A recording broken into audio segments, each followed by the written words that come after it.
En el vídeo anterior se describió el algoritmo de Ruth, que permite conocer una condición necesaria y suficiente para la estabilidad asintótica. Un polinomio de ds tiene todas sus raíces de parte real negativa y por tanto el sistema WDS es asintóticamente estable si y solo si todos los elementos de la primera columna de la tabla de Ruth tienen el mismo signo. Además, podemos enunciar el teorema de Ruth, que permite determinar cuántas raíces de parte real positiva tiene un polinomio, tantas como cambios de signo se produzcan en la primera columna de la tabla de Ruth. En este vídeo vamos a ver qué ocurre cuando nos encontramos un 0 como primer elemento de una fila. En este caso no podríamos seguir, ya que no sabríamos por qué dividir los elementos de la siguiente fila. Vamos a distinguir dos casos especiales: que una fila empiece por 0, pero que no sea toda la fila 0, o que toda la fila sea 0. Vamos a empezar por el primer caso especial. Si una fila empieza por 0, ya podemos decir que el sistema no es asintóticamente estable, pero aún podría ser marginalmente estable o bien inestable. Para dilucidar cuál es el caso, existen varios métodos para poder luego aplicar el teorema de Ruth. El método del epsilon valor es el más extendido y del que podéis encontrar más información y ejemplos en la bibliografía de la asignatura. El segundo es multiplicar el polinomio por s más a. El tercero es hacer un cambio s por 1 partido por s. Y el cuarto, que es el que aconsejaremos, es el de sustituir la fila por la propia fila más una modificación de esa propia fila. El método del epsilon valor es el más extendido y el que está explicado en más apuntes y libros de teoría de sistemas. La idea es que cuando nos encontramos un 0 como primer elemento de la fila, sustituimos este 0 por un número muy pequeño que vamos a llamarle epsilon. Vamos a suponer que es positivo. Luego seguimos normalmente el algoritmo, calculando los elementos en función de epsilon, y cuando acabamos, hacemos el límite cuando epsilon tiende a 0 por la derecha, y aplicamos normalmente el teorema de Ruth, contando los posibles infinitos con su signo. Veamos un ejemplo. Sea de ds igual a s a la cuarta más 2s al cubo más 3s al cuadrado más 6s más 1. Escribimos los coeficientes 1, 2, 3, 6, 1 en ese orden. Antes de seguir simplificamos la fila 3. En lugar de 2, 6 consideramos 1, 3. Seguimos y encontramos un 0 y un 1. Sustituimos el 0 por epsilon y continuamos. En la fila 1 obtenemos epsilon por 3 menos 1 partido por epsilon, es decir, 3 menos 1 partido por epsilon. Y en la fila 0, este elemento por 1 entre este elemento nos da 1. Hacemos el límite cuando epsilon tiende a 0 por la derecha y esto tiende a menos infinito. Contamos los cambios de signos y vemos que hay dos cambios de signo. Por lo tanto, el polinomio tiene dos raíces de parte real positiva.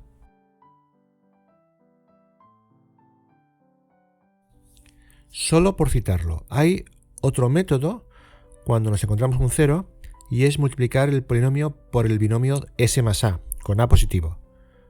Por lo tanto, el número de raíces de parte real positiva que tienen dds y dds por s más a es el mismo.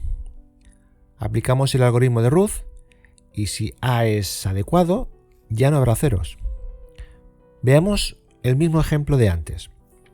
Multiplicamos por el polinomio s más 1 y esto da s a la quinta más 3s a la cuarta más 5s al cubo más 9s al cuadrado más 7s más 1. Aplicamos el algoritmo de Ruth a este nuevo polinomio y ya no encontramos ningún 0 en la primera columna, con lo que basta contar el número de cambios de signos, 2 igual que antes. El hándicap de este método es que fijar a de antemano puede hacer que aparezca un 0 y trabajar en función de a complica un poco el algoritmo. Lo citamos por curiosidad, pero no recomiendo este método. Otro método curioso es hacer el cambio s por 1 partido por s. La idea es que si d de s tiene como raíz a, d de 1 partido por s tiene por raíz 1 partido por a, que tiene el mismo signo que a. Y si a es un número complejo, a y 1 partido por a tienen partes reales del mismo signo. Pero d de 1 partido por s es una fracción racional que tiene como numerador un polinomio en s con los mismos coeficientes de d de s invertidos, con lo que basta aplicar el algoritmo de Ruth cambiando el orden de los coeficientes. En definitiva, si hemos de aplicar el algoritmo de Ruth a un polinomio, da igual usar este orden, el de los coeficientes 1, 2, 3, 6 y 1, que este otro orden, 1, 6, 3, 2, 1. Simplificamos esta fila. La siguiente fila es 8 y 3. Ya no hemos dividido por 3 para no tener fracciones. El siguiente es menos 1 y el siguiente 3. Obtenemos los dos cambios de signos igual que antes. Por último, vamos a explicar el método que recomendamos en esta asignatura. Este método fue propuesto en este artículo de 1990. Si la fila empieza por k ceros, se sustituye la fila f sub 0 por f sub 0 más menos 1 elevado a k por f, donde f sub 0 es la fila que contiene los ceros y f es la fila después de eliminar los k primeros ceros. Después de hacer eso, se sigue completando el algoritmo. Ejemplo, escribimos los coeficientes, continuamos el algoritmo y obtenemos en la fila 2, 0 y 1. Como 0, 1 empieza por un 0, 1 es impar, le restamos la fila desplazando esa fila hacia la izquierda el número de ceros, es decir, 1. Es decir, esto da menos 1, 1. Y por lo tanto sustituimos el 0, 1 por menos 1, 1. Y seguimos el algoritmo. Siguiente fila da 4, siguiente fila da 1. Contamos de nuevo los cambios de signos y vemos que hay 2, igual que antes. Aquí podemos encontrar la comprobación de que, efectivamente, en este polinomio, usando la función Ruth de MATLAB, hay 2 raíces de parte real positiva. Para entender bien este método, si tuviéramos la fila 0, 1, 3, como empieza por un 0, 1 es impar, restamos 1, 3 y obtenemos menos 1, menos 2 y 3. Si tuviéramos la fila 0, 0, 3, menos 1, que empieza por 2 ceros, 2 es par, por tanto sumamos 3 menos 1 y esto da 3 menos 1, 3 menos 1. Si tuviéramos la fila 0, 0, 0, 3, que empieza por 3 ceros, 3 es impar, le restamos 3 y da menos 3, 0, 0, 3. Y por último, si tuviéramos la fila 0, 0, 0, 0, 1, como 4 es par, hemos de sumar 1 y obtenemos 1, 0, 0, 0, 1.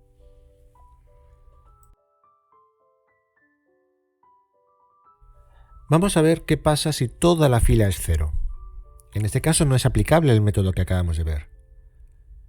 En ese caso, también podemos asegurar que el sistema al que corresponde este polinomio como denominador no es asintóticamente estable, pero aún pudiera ser marginalmente estable o inestable. Para poder aplicar el teorema de Ruth, se sustituye la fila por los coeficientes del polinomio que se obtiene derivando los coeficientes del polinomio asociado a la fila anterior. Para ello se supone que los elementos de la fila n corresponden a los coeficientes de un polinomio de grado n con solo los términos de la paridad de n, pares o impares.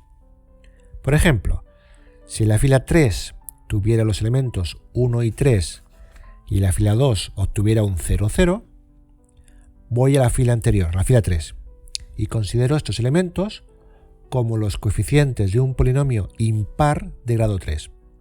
Es decir, s al cubo más 3s. Calculo su derivada y da 3s cuadrado más 3. La derivada de un polinomio impar de grado 3 es un polinomio par de grado 2. Pues bien, sustituyo la fila de ceros por los coeficientes 3, 3 y sigo aplicando el algoritmo. Si se da el caso, también podemos simplificar la fila antes de continuar. Otro ejemplo. Supongamos que en la fila 6 tengo estos elementos y la fila 5 es la fila 0, 0, 0. Considero los 4 elementos de la fila 6 como los coeficientes del polinomio par de grado 6. Es decir, de ds igual a s a la sexta menos 2s a la cuarta más 4s al cuadrado más 3. Derivo y obtengo un polinomio impar de grado 5.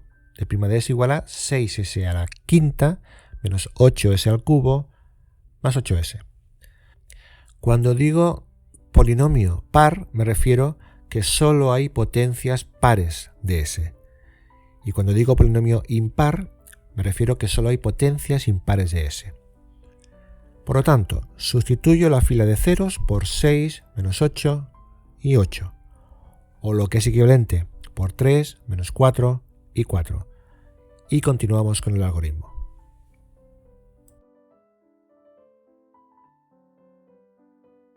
Vamos a acabar con dos ejemplos, uno de cada caso. Consideremos el primer polinomio de ds igual a s a la cuarta más 2s al cubo más 4s cuadrado más 8s más 5. Escribimos los coeficientes en ese orden, 1, 2, 4, 8 y 5. Simplificamos la fila 3, en lugar de 2, 8 ponemos 1, 4. Y continuamos, vemos que obtenemos 0, 5. La fila empieza por 0. Por tanto, aplicamos el primer método y sustituimos esta fila por la propia fila menos la misma fila eliminando el 5. Eso da menos 5, 5. Que podemos sustituir por menos 1, 1. Y seguimos. Vemos dos cambios de signo y por lo tanto hay dos raíces de parte real positiva. Aquí vemos la comprobación con MATLAB.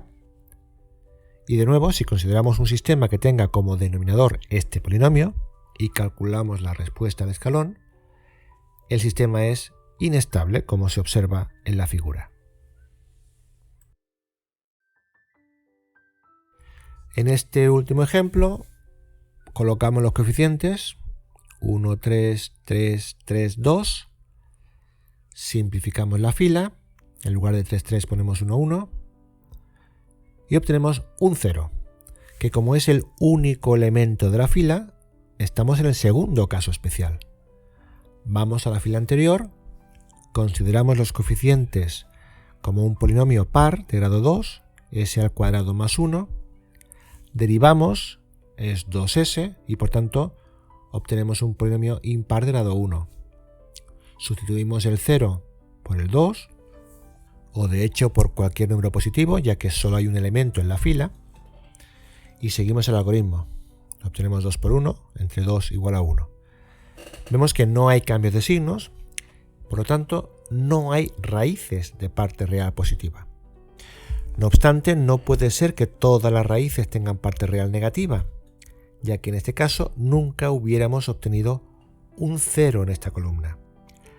La única posibilidad es que haya alguna raíz de parte real 0, un par de raíces imaginarias puras. Recordad que en los polinomios reales las raíces complejas van siempre a pares. Aquí podemos comprobar con MATLAB que efectivamente hay dos raíces imaginarias, más y menos j, y si consideráramos el polinomio como el denominador de un sistema, su respuesta al escalón nos da una función que no tiende a infinito, pero no se estabiliza nunca. Se trata de un sistema marginalmente estable.